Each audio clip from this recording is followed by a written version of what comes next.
Bismillahirrahmanirrahim.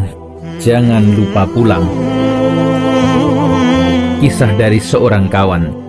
Seorang bapak kira-kira usia 65 tahun duduk sendiri di sebuah lounge bandara Halim Perdana Kusuma, menunggu pesawat yang akan menerbangkannya ke Jogja.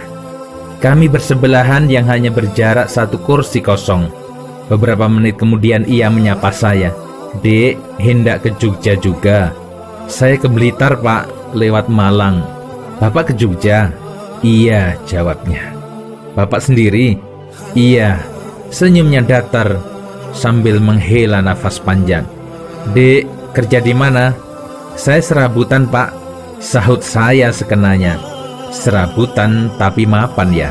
Ia tersenyum. "Kalau saya mapan tapi jiwanya serabutan." Saya tertegun. "Kok begitu, Pak?" Ia pun mengisahkan istrinya telah meninggal setahun lalu. Dia memiliki 2 orang anak yang sudah besar. Yang sulung sudah mapan bekerja di Amsterdam, di sebuah perusahaan farmasi terkemuka dunia.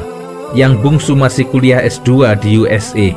Ketika ia berkisah tentang rumahnya yang mentereng di kawasan elit Pondok Indah, Jakarta, yang hanya dihuni olehnya seorang, dikawani seorang satpam, 2 orang pembantu dan seorang sopir pribadinya, ia menyeka air mata di kelopak matanya dengan tisu. "Dek, jangan sampai mengalami hidup seperti saya. Semua yang saya kejar dari masa muda kini hanyalah kesia-siaan. Tiada guna sama sekali dalam keadaan seperti ini. Saya tak tahu harus berbuat apa lagi. Tapi saya sadar, semua ini akibat kesalahan saya yang selalu memburu duit dan duit, sampai lalai mendidik anak tentang agama, ibadah, silaturahim, dan berbakti pada orang tua. Hal yang paling menyesakkan dada saya ialah saat istri saya menjelang meninggal dunia karena sakit kanker rahim yang dideritanya.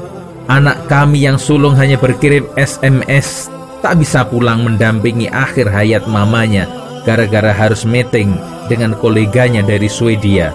Ia sibuk sekali.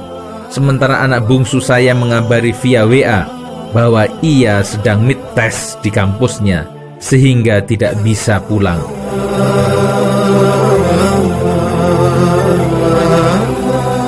Bapak yang sabar ya. Tidak ada kalimat lain yang bisa saya ucapkan selain itu." Ia tersenyum kecut. "Sabar sudah saya jadikan lautan terdalam dan terluas untuk membuang segala sesal saya ini, Dek. Meski telat, saya telah menginsafi satu hal yang paling berharga dalam hidup manusia, yakni sangkan paraning dumati. Bukan materi sebanyak apapun, tetapi dari mana dan hendak kemana kita akhirnya. Saya yakin hanya dari Allah dan kepadanya kita kembali. Di luar itu semua semu dan tidak hakiki."